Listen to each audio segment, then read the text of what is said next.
Com a palavra, senhor senador presidente Rubem Figueiró, a quem tenho a honra de participar desta sessão presidida por Vossa Excelência, senhoras e senhores senadores, eu quero usar o tempo da liderança da maioria, na condição de seu vice-líder, para comunicar à casa e ao país os resultados da visita que fizemos à comissão mista, a comissão do Senado, que fiscaliza as obras de integração de bacias do Rio São Francisco, fez uma visita com a presidente Dilma Rousseff, o ministro de Estado da Integração Nacional, Francisco Teixeira, e companheiros senadores que, durante um dia inteiro, participaram de diversas atividades nos dois eixos do mega projeto de transposição. Senador presidente, segunda-feira, dia de voltar a casa, trazendo consigo experiências no Estado. E eu trago comigo a dolorosa experiência da seca, que tem sido permanente, vexatória para muitos paraibanos, porque efetivamente a dependência das chuvas que caem do céu sempre é de uma profunda instabilidade nas nossas vidas e na nossa sobrevivência. A insegurança hídrica do meu estado, que é o estado mais afetado por esta intempérie climática, ela é marcantemente forte. Mas se eu trago o lamento, se eu trago a seca como flagelo, eu também renovo desta tribuna as esperanças neste projeto que secularmente foi concebido e que, se não fosse a decisão política de um nordestino, de um homem de Pernambuco, na condição de presidente da República, ele hoje não estaria nos tempos finais da sua construção. Eu falo do presidente Luiz Inácio Lula da Silva, que recebeu estudos, como outros tantos presidentes, receberam estudos preliminares, uma ideia, ainda a história registra, de Dom Pedro II no Brasil, mas que não tinha ainda nenhum de nós a decisão política do governo para que o projeto pudesse ser viabilizado. Fui com a presidente Dilma na última semana e vi no seu olhar, nos seus gestos, no encontro que ela teve com os representantes das empresas que trabalham nas 6 metas diferentes do projeto, eu vi o entusiasmo da presidente Dilma por entregar, já esse ano, 100 quilômetros de canais de um lado e de outro. Vi o apoio que ela nos deu à Paraíba para que o ramal do Vale do Piancó, um sonho antigo nosso, também fosse incorporado ao eixo norte do projeto. Quero, senhor presidente, em rápidas palavras, falar um pouco dessa visita, mas dizer um pouco da extrema complexidade de uma obra que envolve hoje, diuturnamente, mais de 10 mil funcionários. Segundo o ministro da Integração, a última revisão atualizada do número de funcionários já passa de 10.300 funcionários na obra, com mais de 3.000 equipamentos, permanentemente em turnos, alguns de 24 horas. Por isso que eu tenho a honra de trazer essa esperança quando também falo da tristeza da seca que assola o meu estado. Nunca vou cansar de repetir que a integração de bacias do Rio São Francisco é, sem dúvida alguma, o maior programa de segurança hídrica da região Nordeste. E de todos os tempos, senhor presidente, porque os benefícios esperados deste programa para a região setentrional semiárida do Nordeste somente podem ser comparados historicamente com os resultados da atuação do DENOX, que foi criado em 1909, Departamento Nacional de Obras contra a Seca, criado, repito, em 1909, que ao longo dos mais de 100 anos de existência, construiu mais de 300 açudes públicos de grande e de médio porte. A vida dura, sofrida do sertanejo do semiárido paraibano, cearense, potiguar ou pernambucano, nunca mais será a mesma depois das águas captadas do Rio São Francisco estiverem escoando pelos canais construídos. Daí, o justificado entusiasmo de todos os que lutaram para que esta obra monumental fosse executada. Fico especialmente satisfeito em razão do papel imprescindível que vem tendo para a retomada das obras que andaram paralisadas ou semi-paralisadas, a comissão que eu tenho a honra de presidir, a comissão externa temporária que acompanha as obras de integração e revitalização do São Francisco. Desde 2012, 5 senadores titulares e 5 senadores suplentes desta comissão, todos nordestinos, temos visitado as obras, acompanhado o cronograma e garantindo a sua continuidade. Como sabemos, as obras de integração fazem com que estavam previstas, digo melhor, para serem construídas em 2012, concluídas, mas sofreram atraso e agora a previsão da construção e da sua conclusão é 2015. Hoje, cerca da metade do projeto, um pouco mais da metade, nós estamos com 58% do projeto, está concluído. E o ritmo intenso dos trabalhos foi reestabelecido. São canais, aquedutos, adutoras, barragens, açudes, reservatórios d'água, estações de bombeamento que se estendem por 477 quilômetros de distância e que haverão de levar água a mais de 12 milhões de nordestinos. Por volta de 10.300 trabalhadores estão empregados nessa obra. Senhor presidente, é importante que esta casa conheça. Minha avó já dizia que uma coisa é ver, outra é contar. Só indo lá, senhor presidente Figueiró, para ver a grandiosidade desta obra.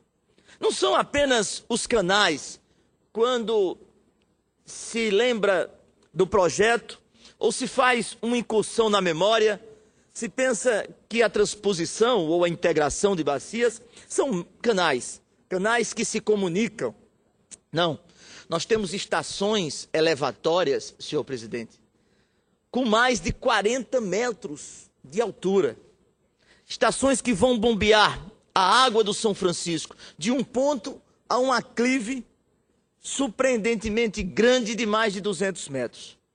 São obras que a engenharia humana se mostra capaz de, desafiada, transpor os obstáculos que muitas vezes a natureza vitimada e agredida nos impõe. Eu sou um destes entusiastas da obra. Já é a quarta visita que faço, tanto como presidente da comissão que acompanha, agora na companhia de Sua Excelência, a presidente Dilma Rousseff. Há também trabalhos complementares, e é bom lembrar, para que se atinja o objetivo da sustentabilidade hídrica dos 4 estados nordestinos beneficiados. Exemplos dessas obras complementares são as vertentes litorâneas na Paraíba, o canal do Cariri no Ceará, o ramal do Apodi no Rio Grande do Norte, de Entremontes em Pernambuco. A tudo isso, a comissão externa tem dado uma atenção especial. Eu gostaria de mencionar alguns dados, os mais atualizados disponíveis para essa obra gigantesca de mais de 8 bilhões de reais, que levará esperança aos nordestinos do semiárido. Esperança de poderem trabalhar e viver com conforto e dignidade nas terras que nasceram e que cresceram. Quem sabe, gerações futuras, Os sertanejos vão lembrar-se das mazelas da seca somente como uma referência histórica, como coisa de um passado distante. Eu quero recordar aqui e falo para os funcionários das obras, falo principalmente para os 4 estados que vão ser atendidos com as águas do São Francisco, um testemunho que eu recolhi esta semana de um trabalhador. O presidente se encontrou com os trabalhadores da obra. E na região de São José de Piranhas, divisa da Paraíba, veio a mim e me disse: eles me chamam carinhosamente de Vitalzinho, lá na Paraíba. Eles me dizem: Vitalzinho, eu sou um deles. Eu quero lhe dizer que os meus pais, depois da obra, estão voltando de São Paulo. Senhor presidente, isso para uma família nordestina que viu o pai, ainda pequeno, na condição de filho, viu o pai se despedir da mãe para ir trabalhar no Rio e em São Paulo. E todo mês vir parte do seu salário para sustento da sua família. Aquele menino que hoje é homem e que trabalha na obra, dizia como se estivesse recebendo o maior presente da sua vida: Vitalzinho, depois da obra pronta, meu pai vai voltar. Eu recolho esta exclamação, eu recolho esta expectativa como um presente que o meu estado, que vai ganhar o Rio São Francisco, o meu estado, que vai ganhar o Rio São Francisco, deverá ter agora, final de 2015. Um primeiro dado que chama a atenção para a retomada do intenso ritmo dos trabalhos de engenharia é quanto à mão de obra. Falava de 10.300 trabalhadores. Há uma expectativa de chegarmos ainda neste mês a 11.000 trabalhadores, quando o ritmo das obras no Canal de Monteiro estiver intenso. Hoje nós temos 500 funcionários para abrir o Canal de Monteiro, o último dos grandes canais, e vamos ter pelo menos mais 1.000 funcionários para completar um canal que é o final do eixo da obra 3 Leste. Retiro deste dado do relatório que recebemos na condição de presidente da comissão permanentemente pelo Ministério da Integração. Os números de fevereiro já são diferentes dos números de hoje. O relatório lembrava-nos que a região beneficiada pela transposição das águas do São Francisco possui 28% da população brasileira, mas apenas 3% de disponibilidade de água doce. 28% da população brasileira possui apenas 3% da disponibilidade de água doce. São números que, ao confrontar com os números da Organização das Nações Unidas, da FAO, eles são estarrecedores. Estarrecedores com relação à segurança hídrica nestes estados. É importante explicar para o telespectador que nos assiste por meio da TV Senado que o projeto possui 2 eixos. O eixo norte, que capta as águas do rio logo após o reservatório de Sobradinho, e a montante, ou seja, acima da ilha de Assunção, que se localiza próximo do município pernambucano de Cabrobó. Dali as águas são transportadas em direção norte, atravessando o estado de Pernambuco e beirando as divisas dos estados do Ceará, da Paraíba e do Rio Grande do Norte. Já estão concluídas 56% das obras projetadas nesse eixo norte. O segundo eixo, senhor presidente, é o chamado eixo leste, que capta as águas do reservatório de Itaparica, a meio caminho entre as cidades de Floresta e Nova Petrolândia, ambas em Pernambuco, e segue no sentido nordeste, atingindo as populações que habitam no leste da região beneficiada. Atravessa o estado de Pernambuco e termina na cidade paraibana de Monteiro, às margens do rio Paraíba. Quanto a esse eixo, ele possui 2 trechos de obra. A execução física já chegou a 56%. Presidente Figueiró, é grande a expectativa com relação a esta obra. Nós, nordestinos, queremos e esperamos e precisamos ver esta obra concluída e entregue no prazo que agora acompanhamos para que ela se efetive. Em 2015, daqui a menos de 2 anos. Eu tenho a satisfação de poder, mensalmente, senhor presidente, acompanhar o desenvolvimento dessa obra. Ora online, ora em visitas presenciais, ora conversando com técnicos do Tribunal de Contas da União, da Controladoria Geral da União, organismos afinados com o Ministério da Integração, para que não haja solução de continuidade nesta obra. Nós passamos 1 ano e meio, senhor presidente, profundamente desassistidos por conta de atropelos burocráticos, contratuais, certo? Que muitas vezes a engrenagem não andava e a obra não saía. Havia um sentimento, presidente, de completa desesperança e desalento com relação à obra. Hoje mais não. Eu volto do meu estado, que passa a pior seca dos últimos 50 anos. E é o estado mais atingido por essa dificuldade climática.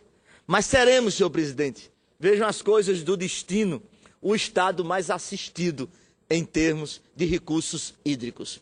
O governador José Maranhão, do meu partido, do PMDB, criou um grande complexo de barragens e adutoras no estado. Deixou o estado preparado para receber as obras da transposição, que vão entrar pelos 2 eixos na Paraíba. E ainda teremos o 3º ramal, o ramal do Vale do Piancó. Chegando no estado, ora por grandes barragens como o açude de Curemas, o açude de Buqueirão, o açude de Epitácio Pessoa, o açude de Engenheiro Ávidos, ora pelas vertentes litorâneas, a barragem do Acaã, vamos ter o espaço geográfico ocupado por um rio que nós não tínhamos, o Rio São Francisco. Por isso, senhor presidente, com entusiasmo, com profunda esperança, eu venho a essa tribuna dizer da minha alegria, agradecer mesmo, em nome da Paraíba, a presidente Dilma Rousseff, que em nenhum momento, nesta retomada das obras, tem faltado com recursos, faltado com decisão política para que a obra saia dentro do prazo determinado. Teremos ao final de 2014, dos 2 eixos, repito, quase 100 quilômetros atingidos. Mas o nosso grande desafio, senhor presidente Figueiró, é construir 9 elevatórias. Elevatórias gigantes, gigantescas. E não apenas as elevatórias, todos os aquedutos que ligam a obra, as obras complementares que são necessárias, toda a indústria elétrica que se faz presente para que essas estações possam bombear a água do São Francisco e a realidade chegar. Senador Vital. Será um Nordeste novo, senador Aníbal. Ao final dessa visita, eu sobrevoava Petrolina. Petrolina é o maior polo de frutas do Brasil. Tem o maior PIB entre municípios produtores da região Nordeste. É uma beleza ver todas aquelas áreas irrigadas, ocupadas, senador Aníbal, senador Figueiró, com frutas das mais diversas regiões, que hoje são usadas como exemplo nacional de eficácia na importação. Nós temos hoje os melhores vinhos do mundo, graças a sol e a água controlada. E por isso é que, terminando a visita sobrevoando Petrolina, eu sonhei em ver a minha Paraíba, uma Petrolina tão próxima. Senador Aníbal, ouço Vossa Excelência. Senador Vital, quero, nesta parte, cumprimentar Vossa Excelência pela qualidade do discurso e dizer que realmente esse Brasil continental fantástico no qual nós vivemos ele tem algumas respostas que não são visíveis para olhos que não querem ver, né? Porque a Bíblia diz, né, que o maior cego é o cego que não quer ver, que mesmo ante as evidências negam, né? Na última quinta-feira, eu fui ao Acre com os ministros da Integração Nacional e das Cidades para a entrega das primeiras 392 casas do programa Cidade do Povo, programa Minha Casa Minha Vida. Ao mesmo tempo estava saindo o avião presidencial aqui da base aérea, com a presidenta Dilma para fazer a entrega de quase 1.000 quilômetros da ferrovia Norte-Sul. E Vossa Excelência acaba de fazer um relato do sobrevoo, da visita a obras que acontecem no Nordeste. Então, nós estamos diante de quê? Nós estamos diante de um governo presente nos mais diferentes pontos, dos mais diferentes estados da Federação Brasileira. E hoje teve o novo anúncio para o programa Safra, destinado à agricultura familiar, que vai destinar recursos para a produção agrícola familiar para todos os estados brasileiros. E aí a gente tem uma resposta muito interessante. Por quê? Porque temos uma oposição que insiste em ficar com o denuncismo, insiste em ficar com a ideia de que o Brasil está caminhando para trás. E os números não mostram isso. Os números, pelo contrário, mostram que o Brasil está num ritmo muito interessante, mesmo diante da crise, mesmo com o crescimento do PIB, digamos, tímido, mas a distribuição de renda, a geração de emprego, os fatores sociais todos que são atentamente acompanhados pelo governo da presidenta Dilma, e principalmente com esse programa de investimentos em todos os estados, é algo que lhe dá sustentabilidade, mesmo com todo o bombardeio que ela tem sofrido de maneira muito intensa pelos grandes veículos de comunicação do Brasil e uma oposição sedenta de voltar ao poder. A presidenta Dilma mantém uma posição, teve a 37 pontos nas pesquisas, mas a última já fez um crescimento de 3 pontos, ela aparece com 40 pontos, mostrando que o Brasil está, ao ver do povo brasileiro, no caminho certo. Tanto que a presidenta Dilma mantém ainda uma posição que tem 4 pontos acima da soma de todos os outros candidatos, faltando um mês e pouco para o registro das candidaturas entrando no processo eleitoral de 2014. Então, o pronunciamento de Vossa Excelência traz um pouco de luz para o porquê do povo brasileiro ainda continuar confiante nesse projeto. Exatamente porque é um projeto que está presente em todos os estados com ações concretas visando melhorar a vida do povo brasileiro. E exatamente por isso, desde o governo Lula e agora com o governo da presidenta Dilma, a gente sente a população ainda com um nível de ânimo maior em relação ao Brasil e com muita esperança de que o Brasil,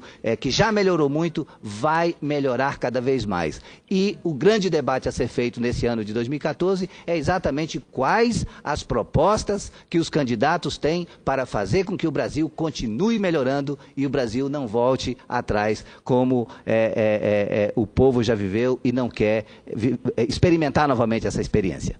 Senador Aníbal, eu incorporo, e para terminar, senhor presidente, agradecendo a paciência e a tolerância de Vossa Excelência com relação ao meu tempo, eu incorporo a parte de Vossa Excelência dizendo que, proximamente, nós teremos, por força de decisão do Congresso Nacional, o horário reservado à Justiça Eleitoral, quando as chapas estarão formalizadas e ocuparemos esse horário, exatamente nós, da base de sustentação do governo, da presidente Dilma, para mostrar esse Brasil que deu certo.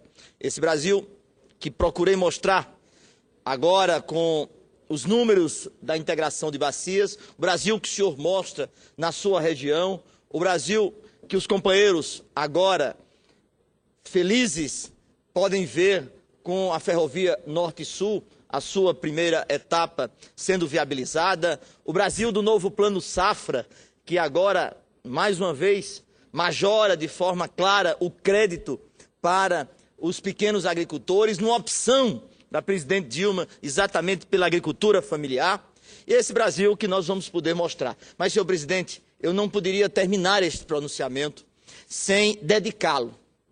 Dedicar àquele trabalhador que encontrou-se comigo em São José de Piranhas. Dizer a ele que, em seu nome, eu queria felicitar a cada um dos 10.300 trabalhadores do projeto de integração de bacias do São Francisco.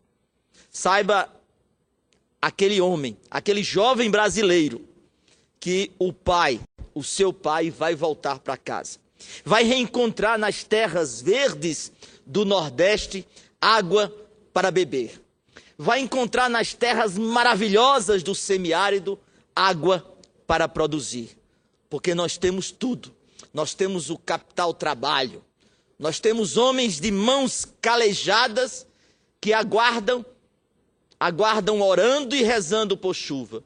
E agora, graças a Deus, pelas mãos desses homens, desses trabalhadores, por decisões políticas corretas do governo, este homem que está em São Paulo vai voltar para casa para trabalhar na sua terra. Muito obrigado, senhor presidente.